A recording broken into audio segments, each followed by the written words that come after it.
Welcome to our official second show, Xenia Bridge, where we use ancient Athenian ideas of hospitality to promote, the very simple concept that maybe polytheists and atheists should probably get along.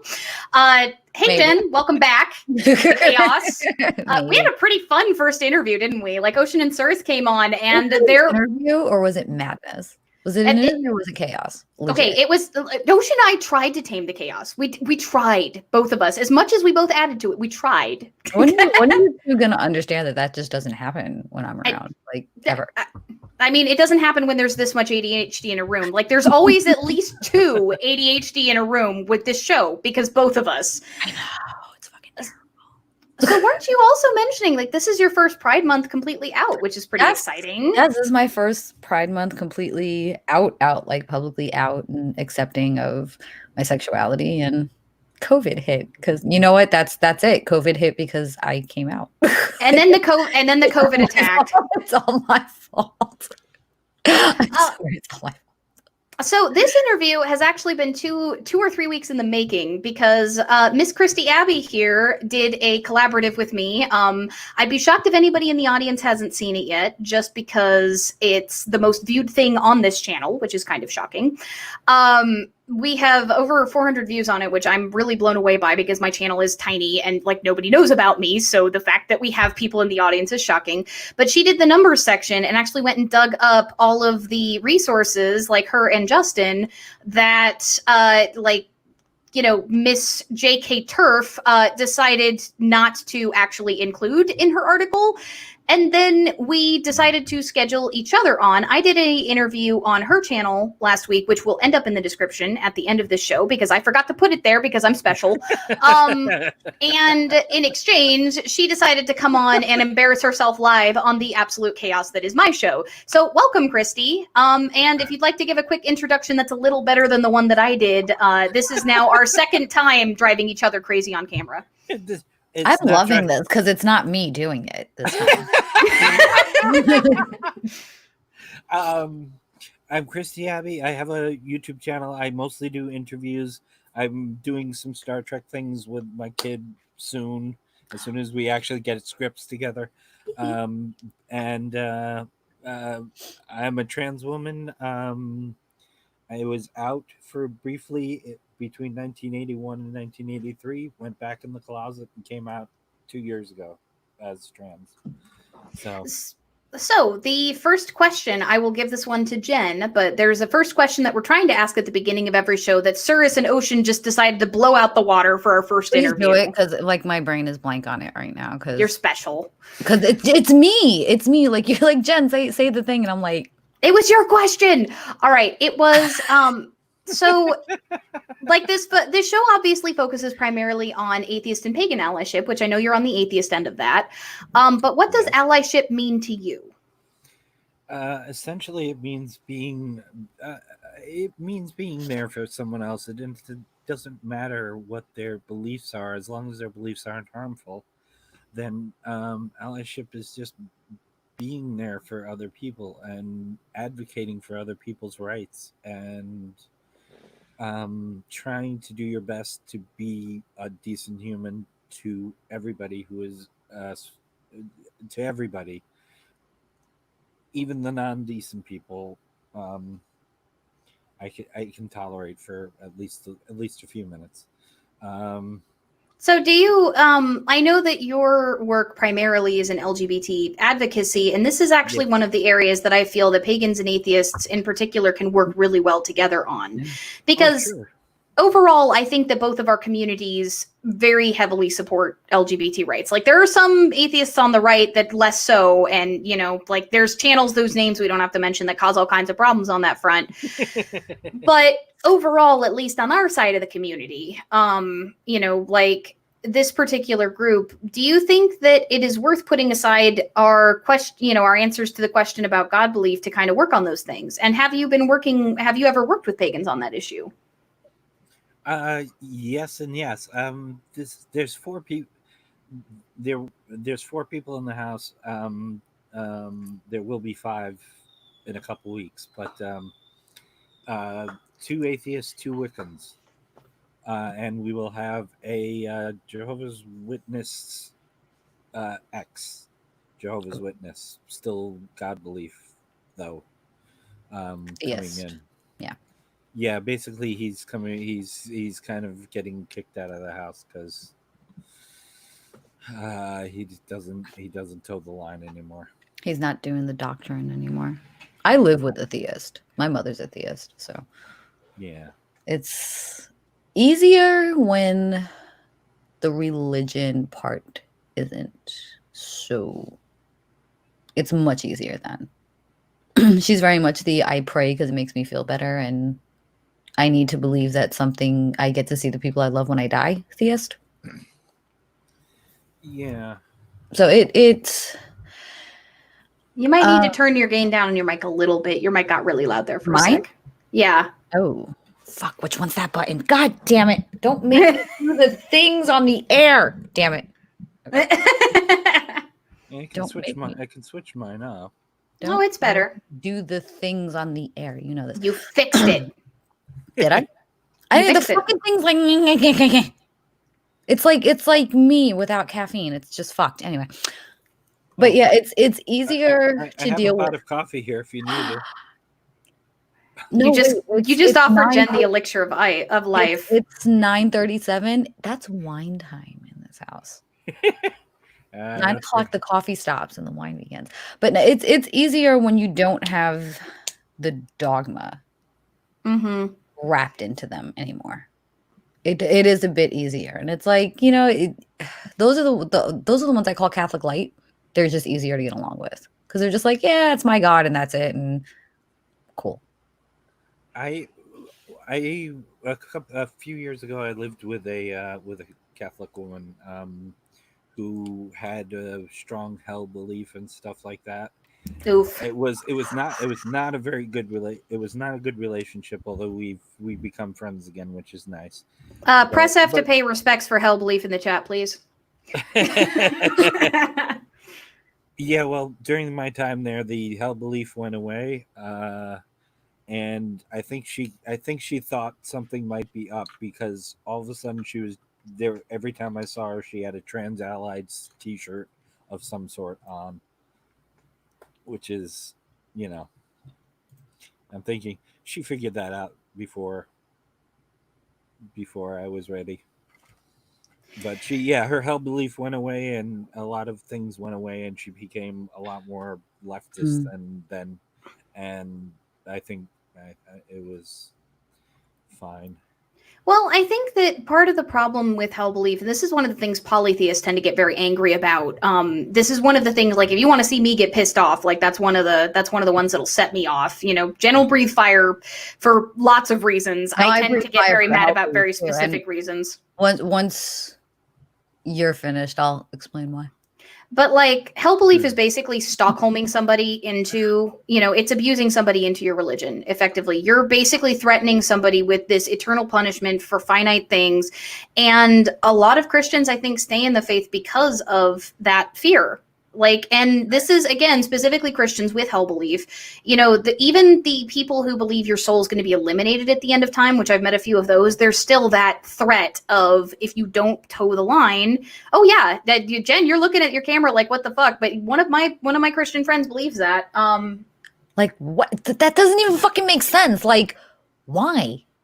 Basically, the whole idea is that if you don't worship Yahweh, then he just yeets your soul into a black hole when he does the Ragnarok thing. I thought you meant like period. Like, yeah, you're dead and there goes your fucking soul. Like, I was like, nope. At the end of no, it's basically like you're separated from God until the end of time when God remakes everything, and then he yeets your soul into a black hole, and everybody else gets to live on in paradise. Well, fuck that. At least I don't have to pay the electric bill anymore. Shit.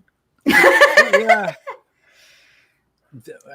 I became an atheist during the blasphemy challenge, not because of the blasphemy challenge, but I still had such a fear of hell that I could not do the actual blasphemy challenge itself, which is, and I can't even quote it. My brain won't actually do it. It doesn't go there.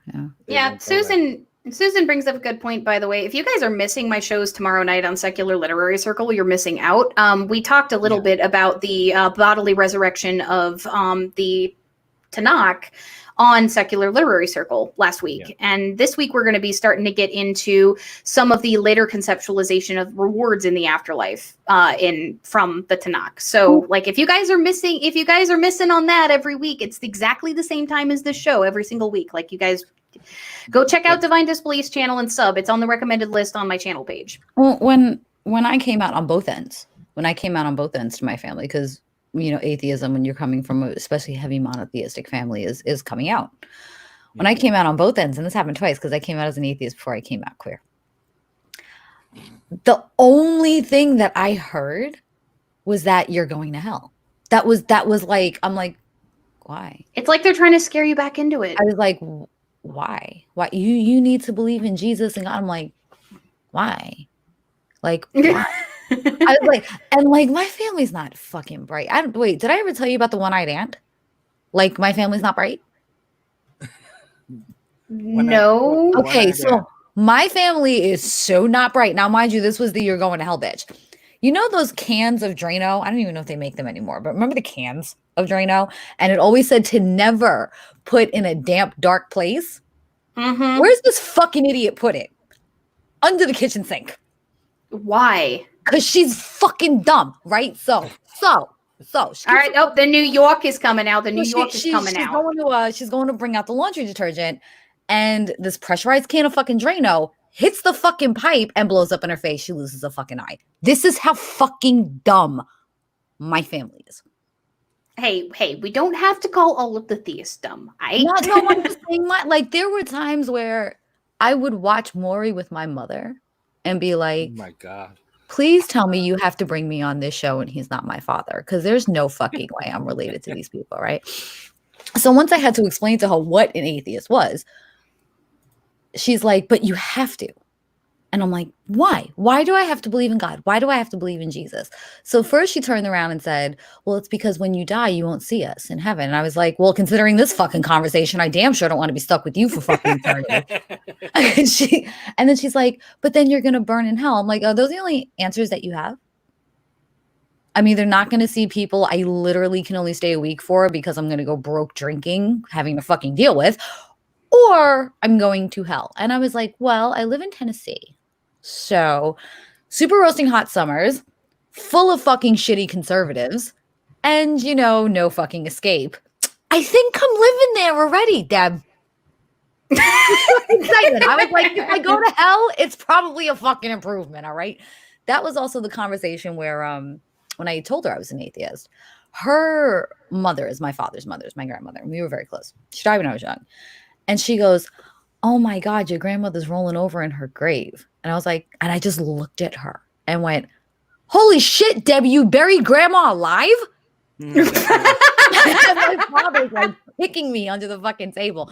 And she's like, oh, you know what I mean? I was like, she's a fucking zombie. Yo, we got to call the CDC. Like we've got to warn people that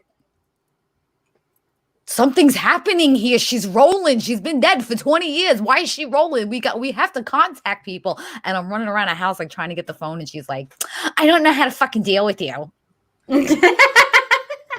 So Christy, when you came out like to your family as atheist, did you get any pushback like that? Oh fuck yeah. My mom still doesn't believe it. So really? I think she's only halfway believing trans, and she doesn't believe, even though she was there when I was diagnosed autistic at 19. She says, I said, yeah, I've been re-diagnosed with Asperger's. She said, no, you don't have that. I thought you did, but I was wrong. I'm like, no, you don't get that. That's not up to you. Well, and that gives us an interesting transition into another topic that we've been talking a lot about. Yeah. That kind of invalidation, not just of diagnoses, but of you once you have one. Do you want to talk about that a little bit? Because our interview, we really heavily went into that over on your channel. We talked extensively about the way that autism and ADHD in particular are used to invalidate experiences, like of any kind, or any conclusions we make about ourselves. Well, yeah, because we apparently don't know who we are, which is a ridiculous thing. I know who I am. I just have a little trouble in supermarkets sometimes. I said this before the show, but I went to a supermarket for the first time since COVID today, Mhm. and I had a bit of a meltdown near the end of it. Too much. Yeah, it was too Mhm. much. I couldn't hear people talking, and I could only hear the music because I can't ignore the music, and it just overwhelmed. Mhm. And I've had meltdowns in IKEA, but it's a visual overwhelm for me. Yeah, Like my it's son, not. it's lights. My son, it's the fluorescent lighting oh that yeah, gets him. Yeah, him, it's there's lighting and the if somebody hits a cart too hard, like it's so fucking loud in our Walmarts. It's insane. Anyway, you were telling a story. Sorry. Yeah, sorry, this is. oh no that's no, that was fine. And I mean, I went there as chaperone for someone who didn't want to buy alcohol, which I would do that, and I would do that any day. But uh, uh, it became too much to me. For it just became too much. It was weird because I haven't really experienced one of the nice one of one of the oddly nice things about having to be home is that I don't have to deal with crowds, and I don't have to deal with a lot of loud noises, and I don't have to deal with um, having to explain myself to people. Yeah, well, and on the flip side of that, with COVID, like when you do go to a store, there's more likely to be more crowds because nobody has anything better to do, so people find excuses to go to the store as often as possible just to get outside their houses. I'm not gonna lie, I haven't brought my son to a store since it happened because I know people here aren't cautious, and I know with his ADHD he forgets. He'll touch his face, he'll touch things, and I'm trying to shop, I'm trying to keep on top of him, and then I'm like, don't touch your face and get this and get that, and then my ADHD kicks in and I can't fucking focus on what the fuck I gotta get. And I'm just like, you know what? Walmart grocery delivery. Here we go. It comes to the door. Fuck that. I won't walk into a goddamn store right now. No. It wasn't my choice, but it was my choice to play chaperone because she asked. So I have a pro tip for that, by the way. If you have Postmates in your area, Postmates delivers wine and alcohol. I don't drink it, and she doesn't want to drink, so we're trying to. Gotcha. Okay, I was gonna say if you need alcohol, depending on where you live, Postmates. Pro tip, everyone: if you have grocery store wine, you go into the section that says "add anything." Put the wine that you want in there. Bring it to the door. Some places even have liquor stores. We got them here, so. I spent a long time getting rid of my Long Island accent. You're gonna bring it back, aren't you? Yes. What I have. Oh my god! But have you guys also noticed that, like, religious, and I'm talking monotheistic, not polytheistic, monotheistic religions have a very hard time with diagnosis? Like, yes, that's actually a really good point. How much of the denial of your diagnosis do you think was religious in origin?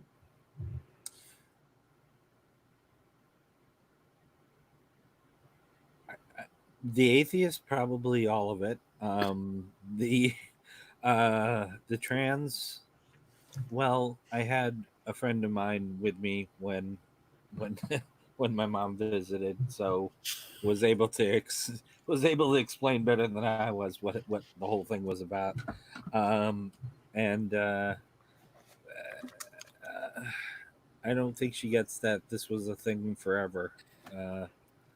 Well, and that's actually a really interesting segue on the subject of mental health stuff, because again, these things are intricately interlinked, right? Like we talked about that at length. People tell us that we don't know who we are. People tell us that we're not capable of the things we're capable of. There's also this desire, and Jen and I have talked at length about this also, so I know she's going to have all kinds to say. All the things to say. By the way, people are always Mother Dragon takes care of all. And that right there, what Hatchet had just said, the whole ADHD is a myth, or in my case, I get you're so well spoken, or you're so organized, or you're running a YouTube channel, or you wrote a book. You can't possibly have it. And this is the thing that Jen and I have talked at length about, but like this desire that if you do not overtly show the stereotypical extreme signs of your illness, if it's invisible or coped with, or even if it's subtle, people don't want to see it for what it is. No, like, and everyone's like, oh my God, you're a single mom, you're running your household, you're homeschooling him, you're doing the YouTube thing. There's no way you have ADHD. And I'm like, what you don't see is the literal pen planner. You're welcome. I have a literal pen planner because if I don't write things out, I'll forget them. And then I have alarms on my phone. And then I have and the Google Calendar that we use for this show. Right. Christy, with autism, schedule is fucking key. Schedule is everything. I have a whiteboard that is just as much for my son as it is for me, that literally lays out hour by hour exactly what our day is going to be and what we're doing. And that's just as much for him as it is for me to keep me on track. I have like 8 fucking loads of laundry sitting off in the corner right now. I'm not going to fold that shit till like 4 fucking days from now. Executive dysfunction is going to kick in and go, nope, too much. I'm out. I will not pan my camera down whatsoever. Any lower and you will see. Well, my guitar case is on top of everything, but well, and this point brought up by Jim Barrows here is actually really key. The hyperfocus that ADHD and autism. That's another thing that we talked about extensively. Yeah. Falling down the research rabbit hole is the way we referenced it, but sometimes it can be something a lot less productive than that, like say gaming or watching TV. Y'all see that betting right there? You know how long it took me to find that? And I did nothing else but research it? 2.5 months. There's 2.5 months. There's a game that I've been playing, and it's supposed to take a year to get up to level 30. I got there in about a month and a half. That's all I did. Because it's the hyper focus, and it's hyper focus. And sitting right next to me, and I'm going, I want to be doing that right now because I'm not. I didn't do the level right. Oh, I didn't play auto chess today. I'm fucking right there with you. I'm like, as soon as this is over, I'm fucking opening my phone and I'm gonna be like, I have to make rank. And they have a chess pass with things that you have to like accomplish per week. And I'm like, I didn't do last week's shit. I'm not finished with last week's shit. Like I have to sit up till 4 in the fucking morning to finish the goddamn week 1 quest. Like, yes, fuck. Well, and people don't realize that we can't turn that stuff on and off. We can't turn it on and off deliberately. Sometimes you can hack it a little bit. Like sometimes you can deliberately choose to find things you're interested in a particular thing. Like, for example, like with our shows, we've talked excitedly up and gotten really, really, hyped for interviews and things by talking about all the cool things that we want to ask and stuff like that. That helps to engage with something like this. And then we never ask. Yeah, but you know what? The whole point is that still gets us both excited for it. So not only do we remember it and show up on time, but like the interview tends to go a lot better. And sometimes you can hack it with stuff like, say if you're writing a book, you think about the scene you want to write next and that sort of thing. But it's not as though you can actually turn it on and off. So when people go, well, why could you fall down that research rabbit hole for hours and hours, but now you can't get the laundry done? Like it's 2 different things. And then it's oh, I'm sorry, Christy, go ahead. Oh, no, I'm sorry. I mean, the hyperfocus is useful because what you were just saying. I've written 12 novels, so, and they're written very quickly. They'll usually take about a month. Yeah, my first book took about 3 months to fully finish editing and all. Yeah. Executive dysfunction is a thing. When you're, especially like when you're looking at the 8 piles of laundry, it gets overwhelming and shut down. Boom, executive dysfunction hits. And then it's like, well, now I have something like last night. I could have done laundry last night. I spent 3 hours starting with the Costa Concordia disaster and then researching maritime disasters. 3 hours laying in bed, knowing I had to fold that shit. Like, well, how did the Titanic break in half? And what happens when it lists like this? And what were the people? And then I'm on YouTube and then here. And then I'm like, God damn it. And then I'm like, well, now it's too overwhelming. So I physically can't. Well, and at the same time, Well, and at the same time, when you get really obsessed with something, especially if it is something, say, in relation to identity, we talked about this as well. You know, the people who are trying to say that we can't possibly know that we're queer because we have these mental disorders, especially autism. ADHD is used significantly less this way, but autism is definitely used as like the nastiest weapon in these things. Like, how could you possibly think that people who think this deeply about these things, and especially if you're talking about somebody's fucking identity, like think, you know, if you haven't figured that out yet, what else could you possibly be thinking about? My family used my ADHD against me in me being queer. I was literally told, not like my mom or anybody like that, but like the extended family was like, oh, you're only into other genders. And the way they said other genders was so fucking mocking. You're only into other genders because it's your ADHD and you're not medicated and you're unfocused. And that's what's causing you to bounce from gender to gender. But once you get medicated, we know you'll just wind up with a man. Oh, God. That's about as bad as my family trying to tell me that I'm not bisexual anymore because I'm with two men. You know, little do they know that one of my Buy me. Y'all. Jen's gonna go set the room on fire. We're at that point in the stream. Fire's gonna come out. Stupid. You know how much I'm like, the fucking definition of the word is here. When you're sitting here fucking retweeting Fox News and fucking Breitbart, hit up fucking Google and see what the word bi means. Well, no, like actually, I've got a better way to respond to that, Christy. I'd love to hear yours, but like my response to that is, okay, you're married. Are women no longer hot to you? Like, do you not find other women hot now? Like, no? Oh, you still do? Okay, well then why wouldn't I find women hot just because I'm with a dude? Like, what the hell? Oh my God, polyamory must really fucking blow their minds then. The oddest question I was asked was, well, if you're with one person, because I'm very monogamous, but if you're with one person, don't you miss having the D is what was said. But, like, that makes me so no. I'm with one person. I'm like, the person I want. I'm like, are we back in? And now, mind you, like I said, my family's, you know, old school Italian, like old country Italian. Arranged marriages, granted, not in the States, but the family back in Italy, it's still a very real thing. And I'm like, wow, did none of you fucking evolve past the, oh, you have 5 goats and I have a winery and we can get grandchildren and inherit both? Like, did none of you fucking like, oh, wow, maybe I'm actually with somebody because I care about them. And when I have sex with somebody I care about, I'm satisfied. And then I had my aunt was like, but if you're with a woman, don't you miss penis, is how she said it, which fucking made me crack up because I'm like, dick, call it dick. Please. I would give nothing but my old hairy Italian aunt to just call it dick one fucking time in my life. And I'm like, I said, well, no, there's other ways. I'm like, you've been married for how long and you think it's all about the dick? Oh, honey. And I looked at her and she got real testy. And Debbie, not to shame it, Debbie slept around a lot when she was younger, but then got married, became a good Catholic, and now we're all fucking whores. And I was like, Deb, so all those fucking dudes that you fucked, all of them, I know we're running on the same fucking pace, bitch, okay? Fucking all of them. You still think it's just about the dick? Honey. So she was testy about the dick. Well, that's the thing. Did catch that. She was so focused on the dick, and she's like, "Yeah, but it's not the same." I was like, "Oh, I have some very realistic."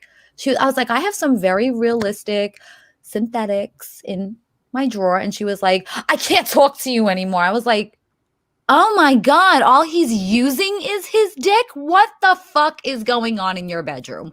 Okay, Jen, we don't need to go that far, okay? Like a bitch, okay? She's a fucking bitch and fuck her, okay? Well, or don't, because she doesn't deserve the pleasure you could give her, but that's beside the point. Like, no. Well, she hasn't gotten much, clearly. I've got a fleshlight right behind me if you really, you know. Oh my God, we are way past rated R. Let's bring it back a little bit, okay, guys? I've got some minors in my audience. I'm just curious sorry. about like that's Go into the YouTube stream. This is not for kids. I'm here. Do you think it's gonna be kept PG-13? I mean, thank all of the gods that my entire channel is set to not for children. This cannot come up on YouTube Kids. No, getting completely out of the gutter for a minute, even though I know we're going to be right back in there. Homophobes really seem convinced that it's completely about the parts. Like, they don't understand that we could be anything other than swingers when it comes to, either same gender, or even if you're, say attracted to non-binary people of any kind. Like, it could be about anything other than genitals. Like, they don't understand that. Why do homophobes not seem to understand that? No, and Christy, I'm gonna let you answer this question because Jen has been popping off for a while, and she needs. I have. I need a break. I need should I rant or should I try and be intellectual about this? Oh, fuck being intellectual. Rant. That's what we're here for. Welcome. This is Media Bridge. Don't make me rant in my own accent.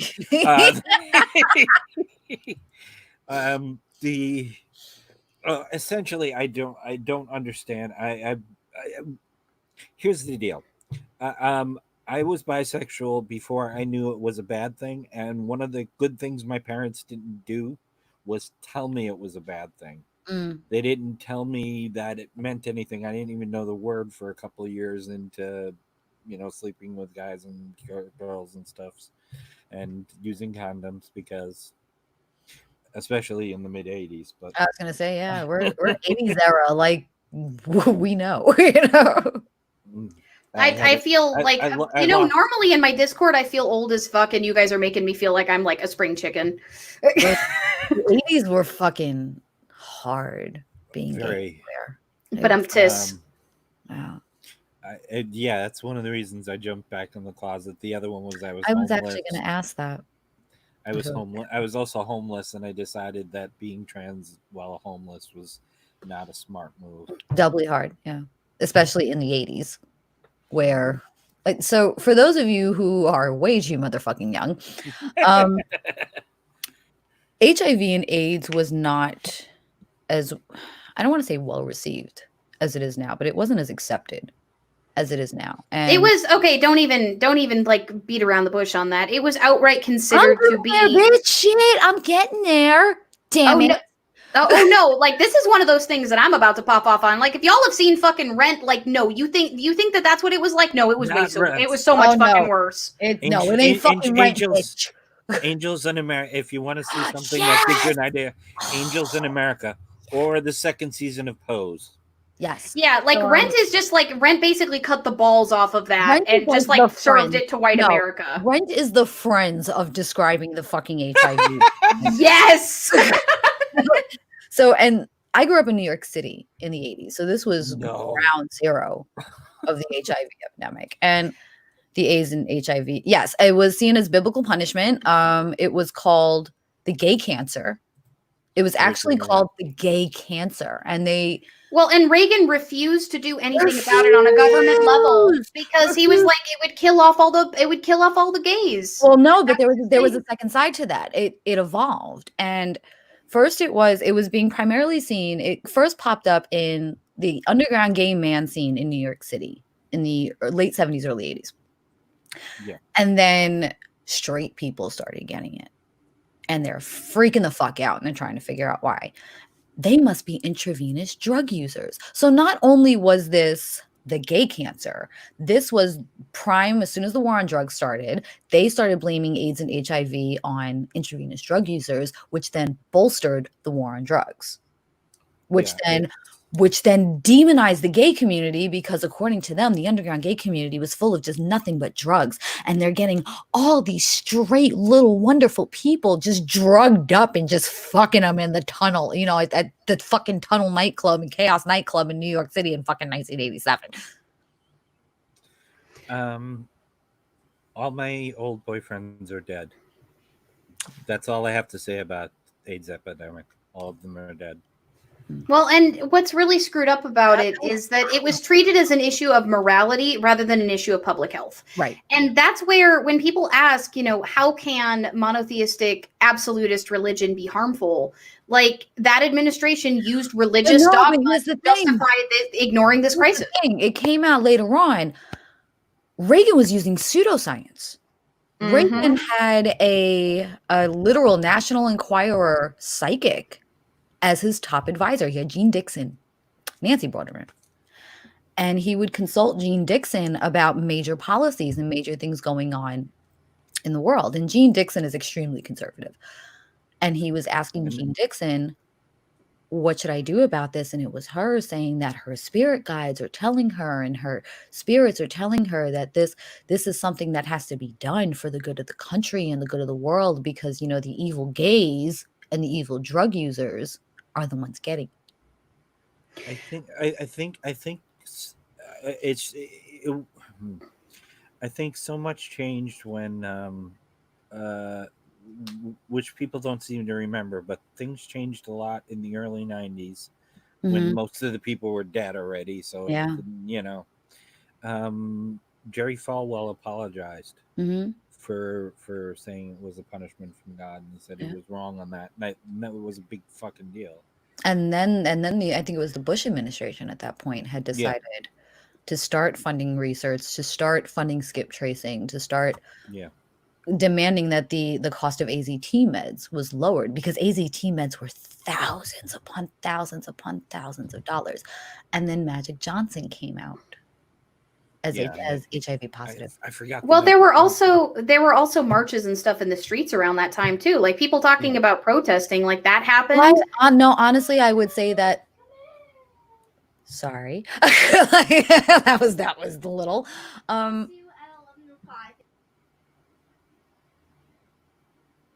Sorry, we're having a child problem for a moment. It's fine.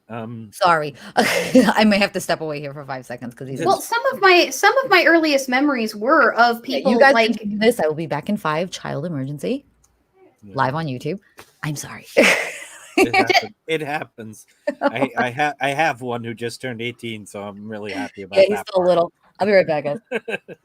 But as far as like some of my earliest memories were people talking about, because I grew up in the 90s, and I came back when I was 6 or 7, and I remember people talking about protests, and I remember people talking about like movements to be more inclusive of LGBT people.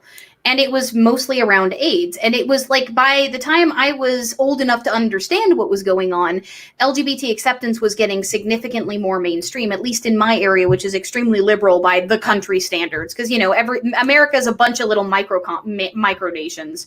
Yeah, I live in Buffalo, which is, I'm from Long Island. I live in Buffalo, and Buffalo is, well, let's put it this way.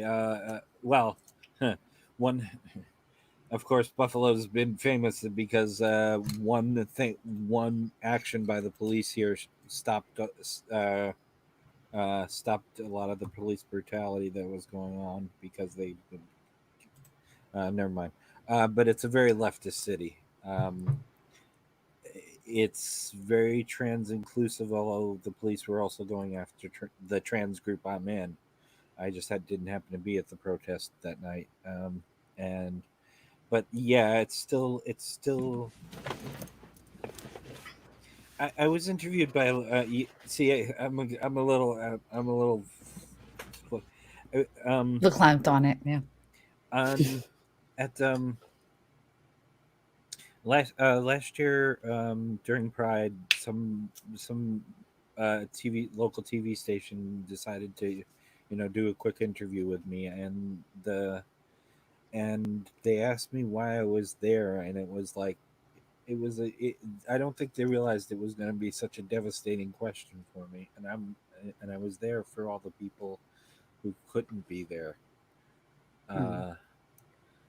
and who had died, or who think they have to live in stealth. I know a lot of people who live in stealth, which is I couldn't. but I have nothing to lose by being out, and we're still getting shit, as we can tell by this last couple weeks. Yeah, and like people think, oh well, when the Supreme Court made the decision that like gay marriage was okay, that excuse me, that was the end. We don't have anything under control here, folks. It's fine. It's fine. I thrive in chaos as long as it's not a group of. As long as there's not too many people in chaos. But people think that as soon as hey, gay marriage was legalized and the Supreme Court made that decision and there's all these rights. No, and we talked about this a little bit on our interview as well. Like, just because marriage is now forced to be recognized around the country does not necessarily mean that there's, say, churches are going to be willing to perform it. Mm-hmm. And just because the Supreme Court just, told the upper class that they can exploit the proletariat equally and in fact have to, under the law, does not necessarily mean that, say, for example, healthcare is now protected in that way. And that was something that I wanted to bring up with you because you talked about stuff that happened to you recently with your doctor, like the pain management doctor. I just wanted to touch on that quick too. The biggest the biggest damage that I saw during the HIV/AIDS crisis, and sorry, my kid actually decided to play Beavis from Beavis and Butthead, throw his shirt over his head and start screaming "TP" from my bunghole and got stuck. So that's why I had to go. But now that moment is recorded forever. Oh, but the biggest, they blamed. First, they blamed gay men, then they blamed gay people, then they blamed the drug addicts. And I was a child at that point. That was honestly one of my earliest memories was the AIDS crisis. Yeah. And the reason why was because I had friends of mine that were born HIV positive.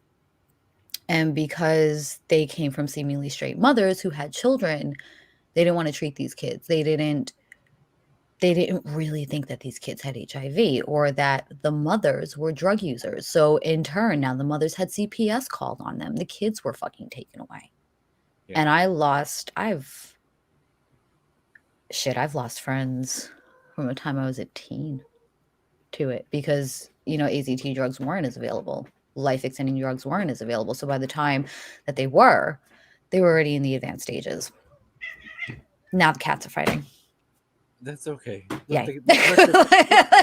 But let the cats fight. That's what they do. Fuck them. I'm just like, one less mouth. Okay. One less fucking mouth. But even now, because of the pushback and the stigmatism, the stigma against it, I have friends that are in their early 40s that are dying because they didn't get the drugs that they needed early on in life and it had taken such an advanced toll on them. So, and this is the danger of demonizing something that's and it's not even natural. And it's not even just demonizing, but it's also one of the big reasons why we need LGBT protections in healthcare. Because, one of the points that I made at the end of the collab, and, again, Christy, I know that the stuff we came up in our interview. So if you want to see a lot more detail on a lot of these things that we're talking about, not necessarily the 80s stuff, but like talking about mental health and talking about like physical health and getting the care you need and being, upbringing with a developmental disorder, like, go check that interview out. It's on Christy Abbey's channel. Link to her channel is in the description. It was a lot of fun. Especially if you're neurodiverse, you might have a lot of fun watching us just careen off the ADHD cliff and just keep on going. I still have a hard time accepting that label. I mean, I still have a hard time with that. I mean, I wear it with pride. And part of the reason I wear it with pride is because of the response we got to that interview. Because Christy, you weren't there for that after show, I don't think. I was. A tiny bit. But I ADHD spaced. But one of the things we got in the Discord was a lot of neurodiverse people coming out and going, the conversation you guys had about your upbringing, it spoke to me. Like I heard words for things I've never been able to put words for. I felt so many of the things that you said. And then when we come back to the LGBT protections and the way that doctors treat us, it's not just, neurodiverse people that face that BS, which we do. We face so much shit for having to get treatment. When you're talking about LGBT health, it is so often talked about like, oh, trans people are going to have a hard time transitioning. Trans people are going to have a hard time getting their medications for that. And although that's true, we just talked at length about one of the reasons why that's not the only health concern that LGBT people have with these regulations being withdrawn by the Trump administration. Well, yeah, of course. I mean, I just got dropped by my pain management doctor, and I have a genetic defect in my back, which I have an oversized vertebrae, and it's pressed on my nerve. I've not been out of pain since I was a teenager. Yeah, and that you said that person basically was looking for a reason to drop you. You knew he was a bigot, but he's like one of the few that you have access to in your area. Yes, and I got just so you know, I got another one today. I got it. Yay, good. Our appointment's in November. Yes. Oh yeah. Okay. That best I could do. That actually made my day a little better hearing that. I'm so glad. I did.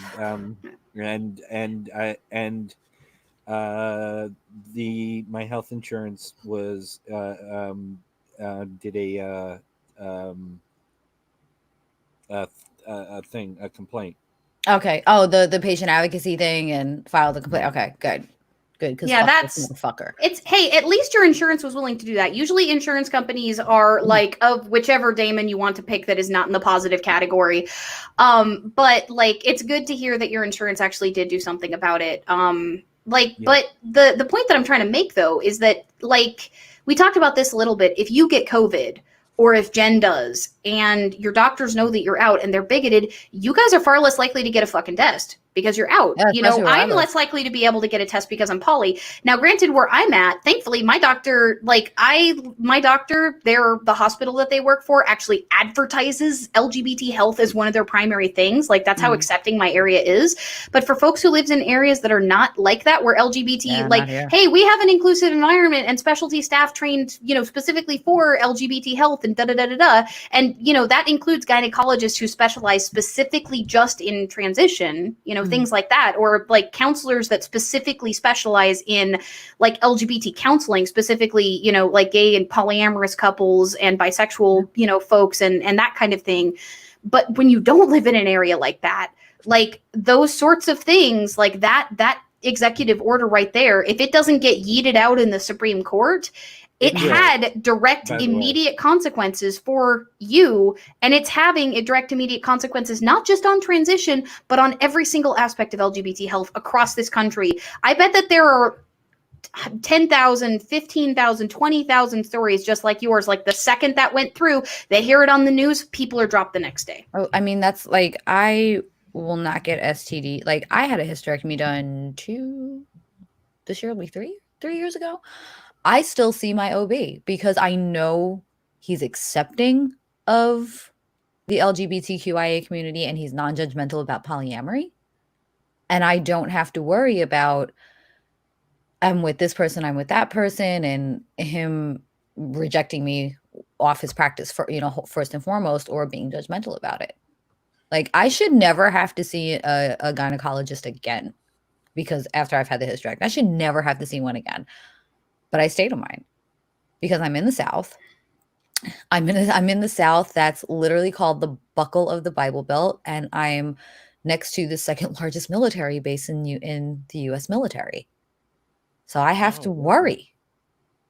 I have to worry that if someone I'm with kind of fucks me over, I can, if it's a woman or a non-binary person, I can tell my doctor, hey, one of my partners who's the same gender as me or is non-binary fucked up and wasn't honest with me. And them not throw me off the rolls or refuse to treat me. Well, one of the penumbra is the actual term in law, but in the penumbra of what they decided is going to, it's going to have to be a appellate, not appellate. Oh God, I am totally ruining Supreme? This. No, not a Supreme Court. The Supreme Court's done with it. They've already ruled we're people.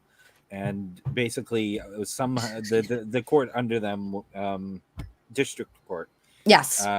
Yes. is as soon as the district court decides that the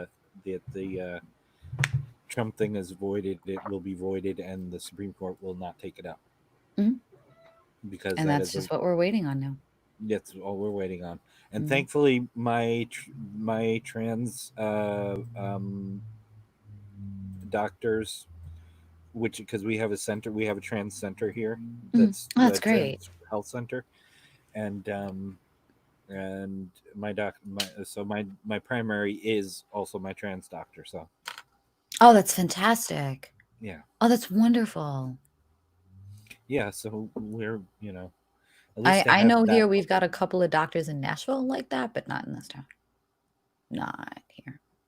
Well, There's no way. No. it's Buffalo. It really is quite leftist, even though except for the I know the police. medical center actually that they're probably got admitting privileges to.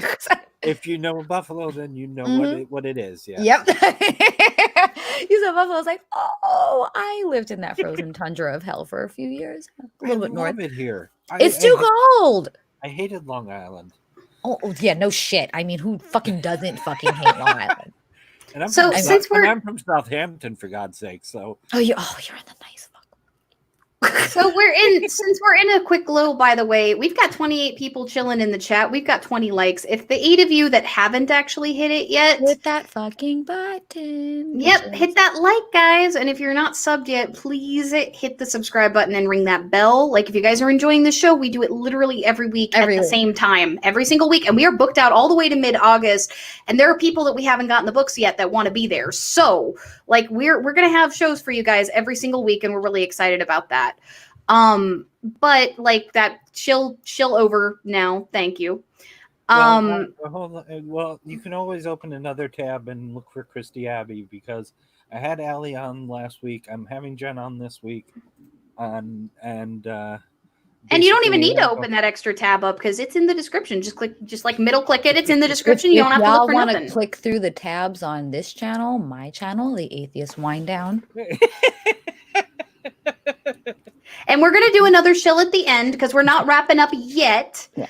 But like, as far as these issues go, part of the importance, I think, of this sort of coalition building with atheists, with pagans, we have different perspectives, right? Yeah, and we can come together with our unique strengths. Like Jen and I were talking about the ways that, for example, when polytheists debate Christians, we can kick Christian ass in ways that atheists can't, because there are admissions that we can give that just and this is, again, I'm talking about your hardcore asshole evangelical Christians. There are Christians that I know that for the atheists in the audience right now, y'all want to see some debate shit. Y'all want to see Christians lose their motherfucking minds.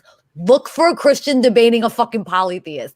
They fucking lose it, because it's like they're like, they'll argue the resurrection and the polytheists will be like, I'll grant that, and then they have no fucking concept of what to do. They're like everything instantly sets on fire behind them, and I'm like, well, I mean, my next video that is coming out on Thursday is literally me granting the premise that the Bible is divinely inspired, and then using pretty much exclusively theology to break down why that doesn't matter. I fucking love watching them, because they're like, I'm gonna come in as the asshole the asshole apologist, and they don't believe what I believe, and it's like, but no, bitch, I'll grant you your shit, and they're like, I don't know, I need an adult. They freak the fuck out. I love it. Well, love watching it. And most evangelicals don't realize the Bible's polytheist also, which is completely it blows their minds when you point it out. Oh, the book of Enoch, right? I know it's not in the Bible, but it was written about the same time.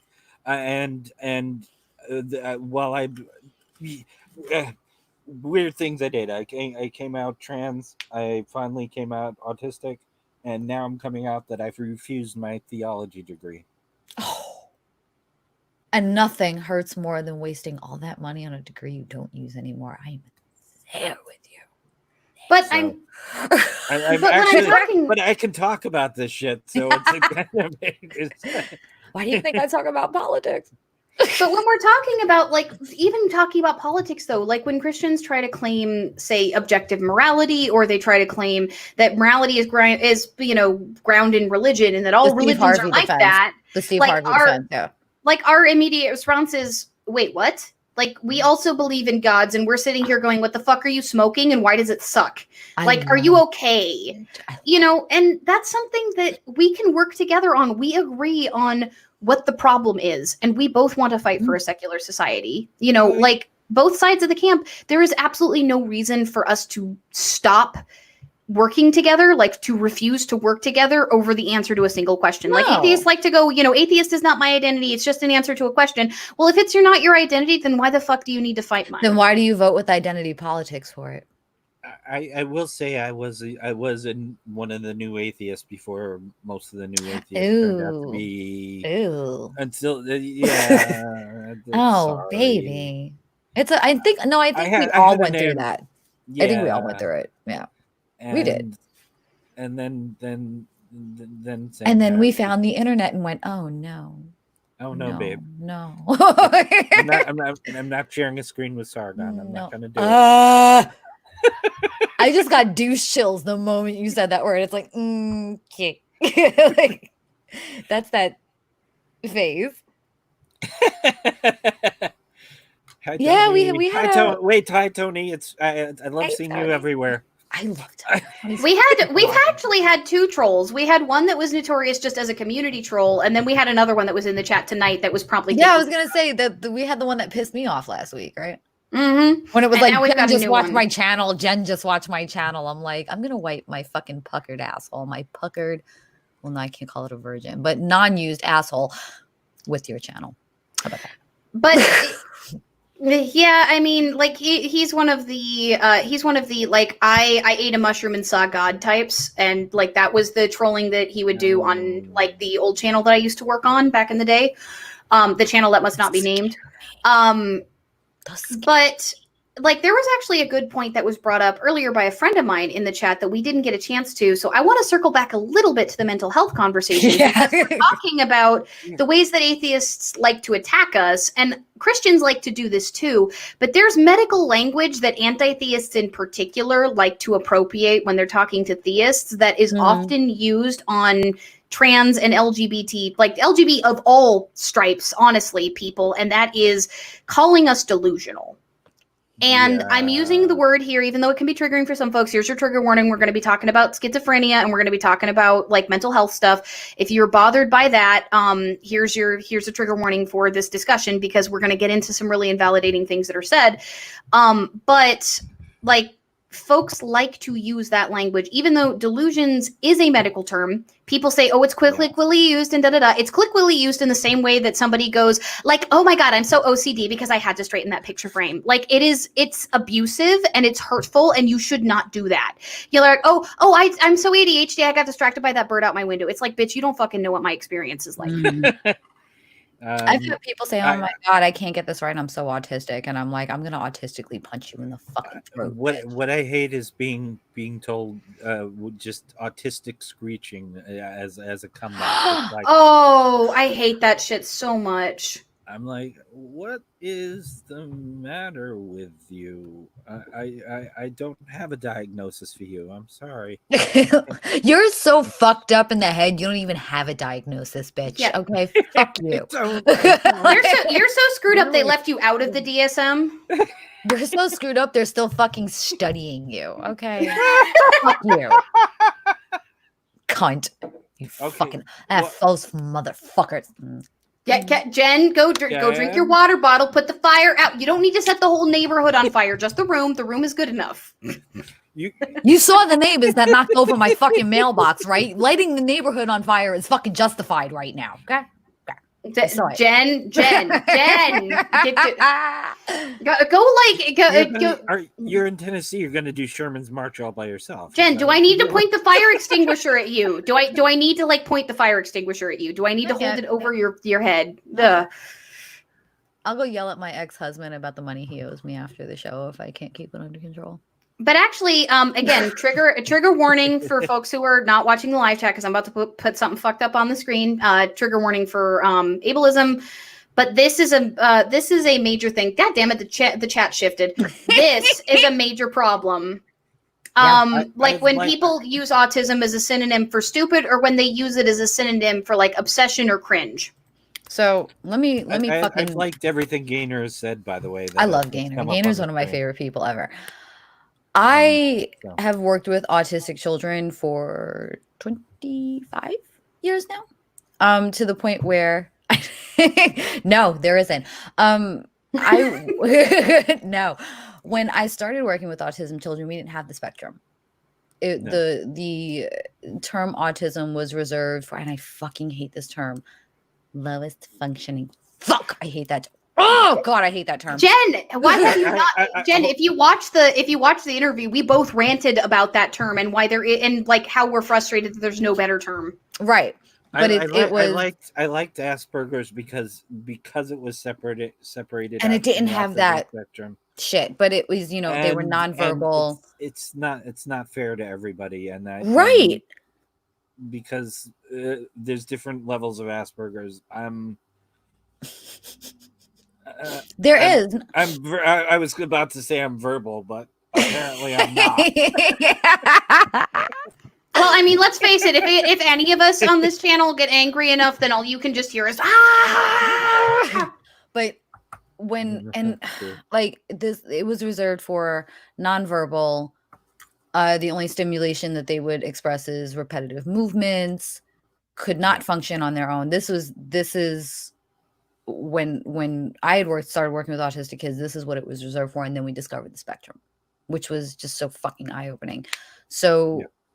When I hear things like autism being used as a synonym for stupid or aloof or awkward, I'm just like, you fucking cunt, you little fucking scunty bitch. One, you're insulting my fucking kid, and now I'm just gonna put a fucking foot in I'm literally gonna put a foot in your fucking ovaries. Fuck you. 1, 2. You just made me spit out my graham cracker. Thanks. 2. I now have to clean my mic up, and it's your fault. I have a simpler one, so I want to hear the rest of yours. 2, when they think of autism, they only think of what we now know as the spectrum. You have no fucking concept of how hard it was for these children to not be understood, to half the time not understand. Back then, they didn't fucking tell these kids what the hell was going on with them because we didn't know. They didn't know what was going on with them. To never be able to fucking be independent and be autonomous, and then the stress that their caregivers went through as well. And Christy and I actually talked about the fact that not enough work was done to understand that most of them probably could understand what was going on, and they were just denied the opportunity to learn things. And right, but that's when I would sit with the kids that I would take care of, and when they would get upset and they would rock or they would bang or they would tap, I would tell them, hey, you're rocking. You got upset, and I know why you got upset, and this is why this happened, and this is why you're rocking right now. So and I used to talk and say, okay, so this is where you got upset. Let's go back here and see what we can do different. Because if you keep rocking, if you keep banging, you're going to hurt yourself, and I don't want to see you get hurt. And I know you don't want to hurt. I had been told many, many times by their parents that they thanked everything for me. Because they were like, you were the first person that actually sat with my kid, and even if they were nonverbal, even if they're quote unquote non-functioning, low functioning, you were the first person that gave a damn and explained to my kid, and we actually saw a difference with them. That's why a lot of people say my kid couldn't have gotten a better mother for him because, yeah. Well, my simple comeback is, I'm autistic. I've written more books than you've read, bitch. Oof. Bitch, are you published? To pay respects. Bitch, are you published? No. That's something that we technically share in common. I have not written as many books as you, but I'm also nowhere close to as many years in the field. But that's one of my favorite things as well. And Marissa McCool, if it's okay to just of course, fucking course. It's always fucking good to always. What is she up to? Book 20 now? 37, I think. 37? I think she's at. No, I'm joking. I don't know. I think I keep threatening. You know what? Yeah, I keep threatening to cut her off. I'm like, no. I'm taking the fucking computer. I'm taking all the shit. I'm taking all the paper. You break, baby, break. I was just talking about it tonight, actually. Okay. So Marissa's mutual. That's cool. Oh God, Marissa's for what it's worth. Marissa got me through a lot of shit in my life, like shit. Yeah. Believe it or not, one of the things that helped me get come out was, or start the process of coming out was seeing her yelling at the preacher, and I had no idea it was the same person for a while, but it was like she said, "Oh, I did that," and I'm like, "Oh, well, great," because that, and then I explained, And for anyone who wants to know who we're talking about, Marissa McCool has like 5 podcasts and like 35 books out there. Just Google her name. She's we awesome. call her mother gay for a reason. Oh, we do? Well, I did want to show you something. One of the things, because I've done it several times during the thing, is my thing is to start doing this. That's my repetitive, which is fine unless I'm typing. Mine, I actually fidget with my feet. I bounce my feet, and if I'm laying on my bed, I will rub my feet together. Like, that's because ADHD people, we fidget too, and we do repetitive behavior. Have you guys not noticed? Have you guys not noticed? Oh yes, I've absolutely noticed. I mean, okay, look, Jen, nobody could not notice you constantly adjusting your boobs all night, and I have a feeling people are going to watch the playback on this shit just to see how often it happened. Look, I told you issue. I'm having the issue now where they're getting bigger than the bras that I have, and due to my extremely odd band size, it's taking me longer than normal to find a bra at the next size. And I warned you that joke was coming, and it came. I know, it came with glorious. It came with glorious chariots and thunder. As did I need more back did everybody watching the playback. For everybody watching the playback who just rewound all the way to the beginning just to stare in that direction and see how often it happened. Bitches, I covered them tonight. But like on the subject, like what you were talking about, so unimpressive. See, it's just nothing. I mean, mine are impressive, but so is the level of back pain they cause me. Like, people think they want big boobs. You don't, honey. Trust me, you don't. I did. Like, to the point. All right, story time. Mother Dragon story time. So these got this big 2 years ago. So we are now driving off of the 88 and down the waterfall into the river. We're into boobs. Yeah, now we're at boobs. Okay, guys, can we get an H in the chat for boobs? Yeah, boobs. Mine only got this big about 2 years ago, and my kid is 8. So my ex-husband was deployed to Afghanistan, and I'm like, okay, I'm probably not gonna have kids, not with the diagnosis that I had, and I'm probably not gonna have kids. So fuck it, I'm gonna get my tits done, right? Cool. So I go, I get the consultation. I found out you could finance boobs, which was fucking amazing. I'm like, yo, you put these bitches on credit? Like, how do you repo them though? Like, sell. Like, my back is screaming. No, but like they were small bees, right? They were small bees, right? No, nobody wants that. No, they were small. My sister has that. I'm like set and fucking prep. I was like, you know what? I need him home for the boob job. I'm gonna get it done when he gets back. I got pregnant on his R&R. Oh. And I'm like, yay, so kid.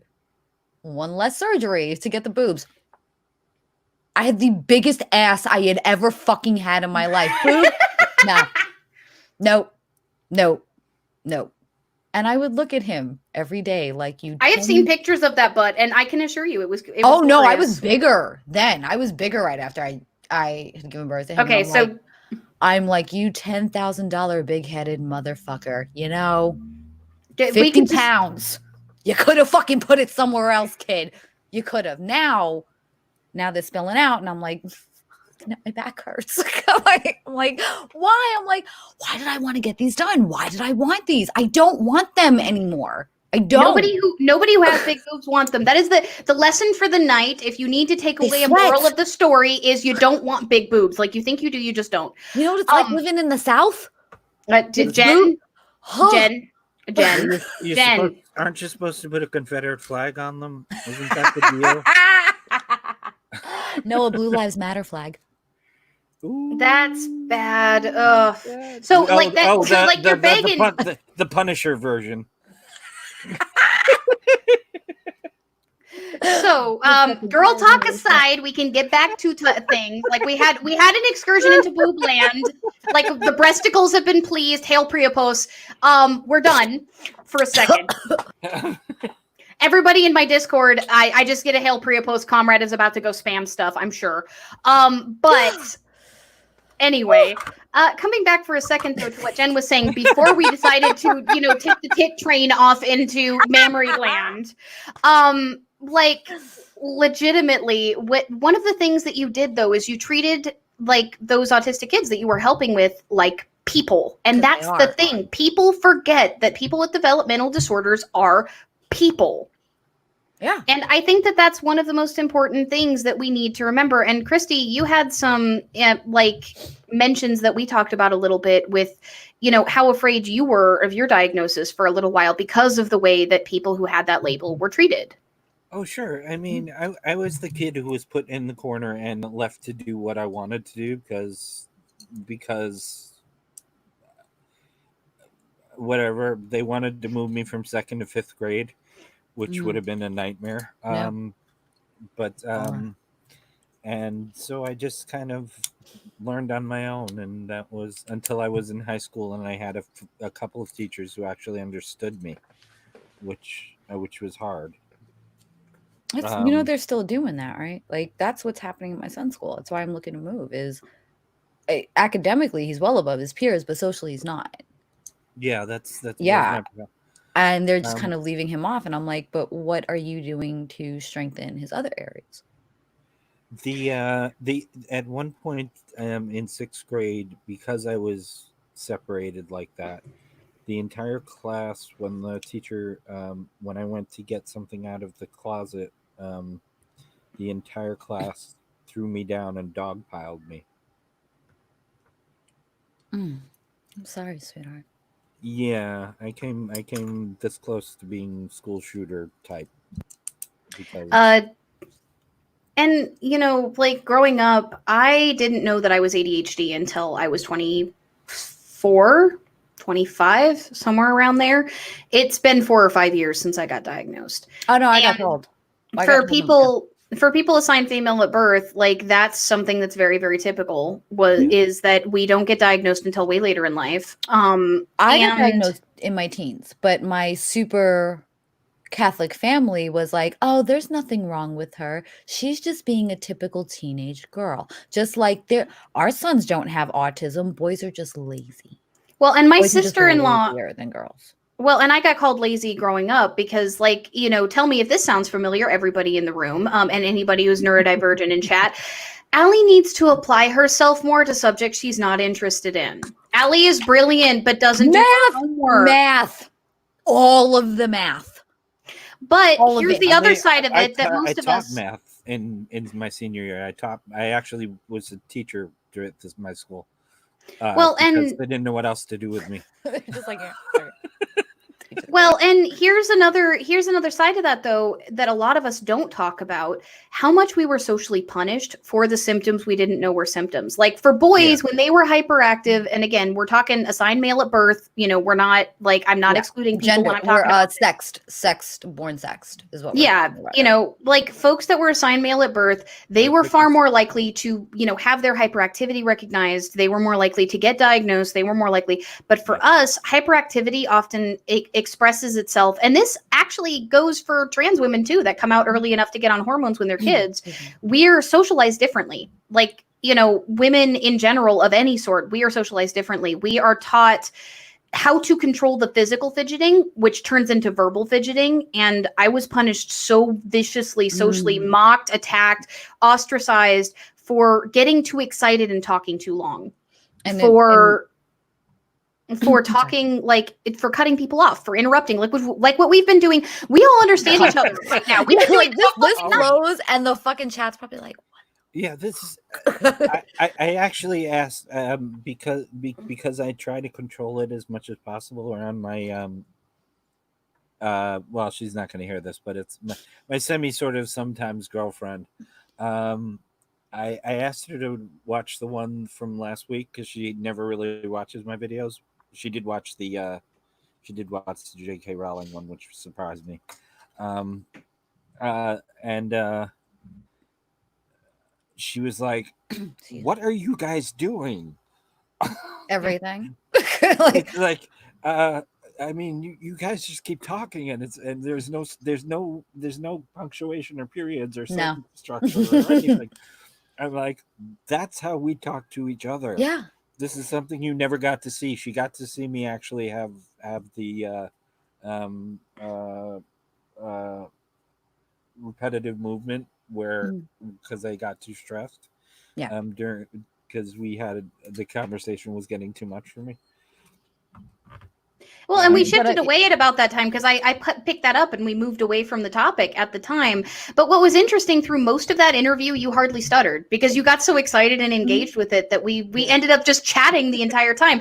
And that's the thing. Like I brought this up in there. I got at least one of my buddies in the chat right now, Shay, and I have another friend, Callan, Shay. both of which also, you know, they would say they are autistic. They are people with autism, you know, whichever language you prefer.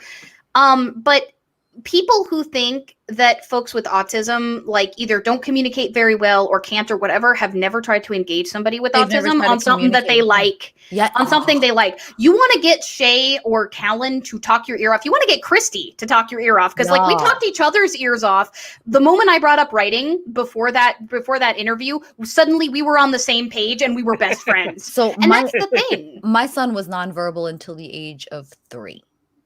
And I would get these one-word answers out of him, and he was just kind of really disengaged and trying to have this conversation. And then he discovered Mario and all things Mario. And I mean, I grew up with Mario. I'm like, fuck yes, kid, we've got the thing. Like, we've got the thing. And I remember the first actual conversation I had with my son was about Mario Kart tracks. And he just... this one and that one, and this one's my favorite, and this one has this color, and this one has that color. And that's when I learned how to kind of key into my kid, was talk to us about something that we like. On the flip side, we were talking about healthcare before, especially with women. My ADHD was diagnosed early. I was 13, 14. However, it was more of a throw a pill, and it wasn't the fidget, it wasn't the rebelling, it wasn't the hyper focus, it was the fidgeting, the not being able to pay attention, and that's all we knew.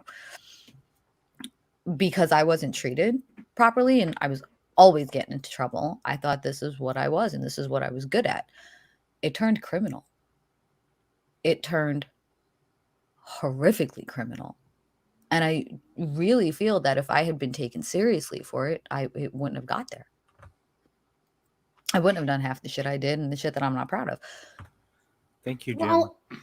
Well, and one of the things that I think a lot of people miss about those of us, and we talked about this a little bit more on the interview, which again, I'm going to keep pushing you guys towards that interview. First off, Christy deserves your subs and will not shill herself hard enough to get them. So I'm going to keep doing that. Jen absolutely will. Jen doesn't need my help for anything. She's got more followers than I do. But like, I don't have enough. Go subscribe to my shit, bitches. Dorby subbed to me, and Dorby's comments have been really great, and I've been really enjoying them, and I want to thank him or her or them. I'm not sure. I would have to check pronouns on Discord. I don't know. If you want to give your pronouns, Dorby, I would love to hear them. That would. Gender fluid. Apparently, gender fluid. Okay, so you can't miss it. Would they be okay for you, Dorby? Yeah. Yeah, let us know. Dorby. But like one of the beautiful things about these conversations though is as scattered as you guys think they are, where do you think that Christy and Jen and I get our creativity from? Because that scatteredness, that's the way our brains function all the time. And because we can, as Christy put in that interview, speak each other's language, the reason that conversation jumps and yet still stays like it tangible, like it still stays legible, for lack of a better way to put it, like understandable, is that we do know how to circle back. And we also know how all of these things connect. And even the tangents, even when we went off to memory land for a bit, like even those tangents have something to do with what we're saying. Yeah, it ties in eventually. You just got to be super patient with us to wait to get there. It'll then you might learn them. And that's what we were saying last week, because I was really nervous about this because of having both of you, because I know you separately. Because you were on Fluid Yeah. Voice, which is the other show I'm on. I love I'm sure link is in description. Yes. Uh, Still. the Fluid Voice is wonderful. I enjoyed doing that a lot. Well, yeah, and when we do our announcement sections, guess who's going to be on Fluid Voice really freaking soon? Like we have so much going on each other's channels. Like you guys are going to get very confused about dates because we have so many interviews between us. Like I'm going on Jen's channel, Jen's going on Christy's, I'm going on Christy's. Like Christy's just everywhere. We're all just like intermixed. Like Christy Abbey is officially like an allied channel to this one in every way you possibly can be at this point. Before I forget, I just want to hit Evelyn. Tell you what, Jen, if you burn the world down, I will sub. Evelyn, have you seen the content on my channel? Like, have you just go over to my channel and go take a look-see over there? Like, yeah, Jen has been burning the atheist community down. Like they've been calling you a traitor. No, I'm not abolishing. I'm defunding. Damn it. Okay. They've been calling you a traitor for working with my ass. Like, how dare you go to the dirty pagans? How dare you go to the dirty pagans? Oh, I'm sorry. I don't want to sit here with my highball and suck the Hitchens' dick and talk about how my unusable micro penis cock is the master of the universe because I know what the fucking basics of the Kalam argument is. Fuck you. Okay, sorry. So now we're out in penis land. Like we went from Mammary Land, and now we're in like Dick Grove, and I guess we're gonna go through the Valley of Dicks. We are getting a commune, and we're naming things like Mammary Way and Dick Grove. I'm just hoping there's no foot fetish involved because no, not. Oh, God damn it! Even though Mike said "fuck that shit," Mike was like, "No, bitch, nope." I'm not burning atheism. I'm simply defunding it. I'm not abolishing it. I'm just defunding it. Yeah, something I need to. I'll ask you Wednesday beforehand. Yeah. Ask me Wednesday. I'm sorry. My brain just went. Okay. I'm already prepping up that. Because my brain can't stay on one thing. But yeah, I don't destroy atheism. I destroy debate me bros. Yeah, I hate them. I'll say the dreaded S word again because he's the biggest crap. Well, no, I suppose Jeremy is now. Kadama, apologies if Jen's comments came off as intersex phobic. Yeah, they weren't meant to be at all. It was not. It goes to. I'm intersex, so I know she likes me anyway. It goes to a long thing long ago before YouTube got big, where we used to call atheism in conferences the literal dick measuring contest, and it went across all genders. It was the dick contest, and I believe it may have been a nanocon, and I'm not going to name names. Okay, but it's as far as dick measuring contests go, I like to say pissing contest because then I could go, honey, you've got the color and you've got the link. Can we just stop now? But it's somebody was getting really big, and I was like, oh, are you in the dick measuring contest? Because this is micro. And it became a thing when screaming about debate me bros is the micro thing, and it kind of grew into that. So I probably should have clarified that before I had made a comment like that. Well, we need to get you your ball jars. And for those of you who don't know about that, you don't know about that because you're not in my Discord. Link is in the description. It is named after this show. It is technically our Discord, though I'm kind of the one who's been running it. I don't know what the fuck I'm doing. You're lucky I know how to connect to voice, for fuck's sakes. Like, I'm a fucking boomer with that shit, and you know it. And we are going to be wrapping up sometime in the next 10 to 15 minutes. Hopefully. But we always do after shows, and it is not a pagan space. It's an allyship space. We have areas for atheists and pagans. We intermingle really well. If you're respectful, you'll do great there. Link is in the description. We are going to be heading there for an after show, and Christy is invited. She's in the Discord. So yes, we're hopefully all going to be chilling there for a bit. I'll be in the voice section if that's. I might get back on camera tonight for it. So we are in the last 5 minutes of the show. So there's always a question that we ask at the end. So like we wandered off somewhere. Well, we went back to the boobs. That's where it always goes. Me and Christy always, just fucking always. It always goes there.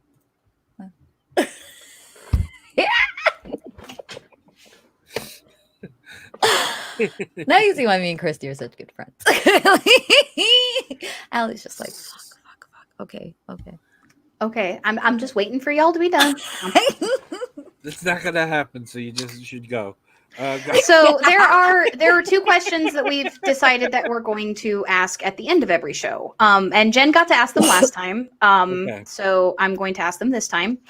And Yeah. that was, what do you think your own community can do? And in this case, we're talking about the atheist community, to work better with polytheists. Like, what is your biggest piece of advice you want to give to any aspiring atheist who wants to build those bridges with us? Get the fuck out of the atheist community. You bitch. I love you. Fuck, I love you. The atheist community is toxic right now, and it's been for a while. But be an atheist, that's cool, but understand that other people have other things going on, and as long as they're not harming anybody and they're actively allies, then that's who you deal with. There's lots of atheists that I deal with on a regular basis. Everybody on Fluid Voice is an atheist. All 7 of us. I think there's 7 regulars. So, and which is fine, but it's not a thing. Where it's not what we're dealing with, because that's just an answer to a question. And being in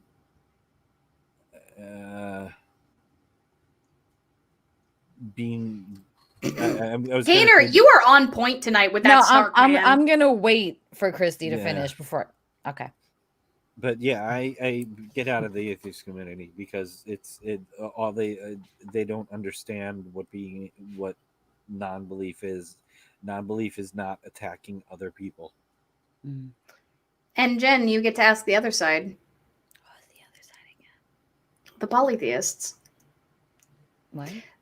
So what do you feel? What do you feel like the polytheists can do to? Yeah, be... that one. That's a really good question. Secondly, fuck you, Gainer. Gainer was lovely. Fuck you, Gainer. Come on. What do you think polytheists could do to work? What's the? God damn it! The to cat build bridges distracted better me. with us. That fucking cat in Carbuckle's goddamn fucking picture distracted me. Like, that's all it takes. And Carbuckle's been wonderful. All you people you've brought on screen have been wonderful. I can't see the actual chat, so distracted me. That totally distracted me. What do you think polytheists can do to build better bridges with atheists? Because there is pushback from our community. I've gotten quite a bit of pushback when I've done allyship stuff on my Twitter. Mm-hmm. I've lost followers over it. I've gotten a lot of followers for it. But I've gotten, like, when I posted a thing, I talked about this last week. I posted a thing about anti-theists not respecting us and that making allyship hard. And I got a lot of, like, love from atheists. There were a couple of asshole anti-theists that showed up, because there always are. But the most pushback that I actually got was from polytheists. Really? yeah. People have weird things for. I got pushback for doing that collab, believe it or not. Really? Because, oh wait, this is Cirrus's group over here, which everybody thinks that's not. I know that's not really a thing anymore, and it shouldn't be. But I mentioned that before, yeah. So okay, so I crossed the lines. It's like I refuse to make the lines. Yeah. Oh my God, that's beautiful. Can we end that there? Because that's perfect. That I is. refuse to make the lines. That is beautiful. I love that. Oh my God, I love that. That is perfect, Christy. Thank you. I love it. So, we have a lot of shilling to do. Like, there is so much going on all of our channels. I'll start because I'm hosting. I've got a big premiere coming out on Tuesday or on Thursday. It's a short video. It's coming out at 9 p.m. EST, which is 6 p.m. PST. All y'all in the middle, you can figure it out from there. God damn it, the maths. Fuck. Dad, you're an hour back from the larger time, and like mountain people are an hour up. The maths. I made Jen do a brain, and I'm sorry. No. But it's actually on, I, as a polytheist, decide to grant that the Bible is divinely inspired, and then we go on the search for truth from there, and try to figure out, like, where that takes you. It's only about 10 minutes long, but I've been told from a few people who have seen the script or heard the audio that it is a very interesting argument. I delve into biblical history a little bit, but not from the atheist perspective. I don't go, well, science doesn't match the Bible. I actually look at it almost exclusively theologically. So that was a lot of fun to do research for. Also, my buddy Ocean Keltoi may have a video coming out on the same day. So if you guys aren't subscribed to his channel, it's on the. You know, Ocean doesn't stick to shit. Don't do that. You're gonna embarrass him. We're hoping he does. But as far as other things, I am also going to be going on Jen's channel on the 17th. And we're going to be talking about this show and the work that we're doing here, and about allyship in general, and about the pushback she's been getting from the atheist community and the pushback that I've gotten from the polytheist community. So and that's Jen's answer to all of them. I'm also going to be going over to the Fluid Voice to do an interview on the 19th. So that's going to be a busy week for me. Yeah. Yeah. Oh, yeah. That is coming up pretty soon, isn't it? Yeah. Oh, dear. And for those of the people that I'm getting pushback from, these are the fingers I make your girlfriend actually come with. Oh! That's... All right, can somebody in the chat give me some aloe for that burn? Because, oof. All right, so Jen, what do you got going on? Well, shit. Friday, I've got Brazen Atheist Aaron Lewis coming on to talk about women in atheism and how we're treated and how the fuck we could do better towards women in the atheist movement, because it's not good. You also just had that boss interview about the trans community. I did. And about better trans allyship and why y'all need to invite trans people to talk about more than just trans issues. I just had Marissa McCool on last Friday to discuss how the atheist community is failing the trans community. And yes, controversial things were brought up. People, yes, were inadvertently called out in a backhanded way. They absolutely fucking were. And then I've got Christy's show Wednesday. We're doing that Wednesday, right? Wednesday night? It goes up Wednesday at 9 Eastern. I pre-record because in case of outing or misgendering. So I will be on Christy's show Wednesday night. Oh fuck, who do I got the Friday after that? Shit. Neil. I've got Neil the 604 Atheist the Friday after that to talk about how he manages to have so many different people from so many different backgrounds and beliefs and interests and still manage to keep the fucking peace. Then I'm having you, Aliakai, on Building Bridges. And because somebody won't stick to I'm definitely going to do it that day, I can't announce further than that. I've got one of those. One other thing, by the way, we're actually going to have Neil on this show on the 20th. So I'm really excited for that. We are. Neil Neil's the online husband, because I come into his after parties and run the household. So Neil's the online husband. Yeah, Neil and I are like Pacific Northwest buddies. Like, he got to meet a bunch of people from my tribe, including artists. So it's just like instant bond right there. I cannot wait. He heard about the show on Twitter and was like, "When am I coming on?" So he was one of our first guests booked. I remember that argument. If you guys ever want to see some absolute crazy off the rail shit, go look for any one of the after parties. Actually, go look for my after party on Neil's channel. It was me, Jamie Boone, Divine Disbelief, and Ocean. Wow, that sounds like chaos already. Ooh, it was fun as fuck. And we were. So, Christy, what do you got going on your channel? Okay, well, I have Jen coming up Wednesday night. Next week is going to be Cal, and we're actually going to try to do an interview. Last time it was just us fucking around for an hour, which was great. Those are the best interviews, though. But yeah, that was basically our interview. Yeah. Yeah, except I got the information I came for.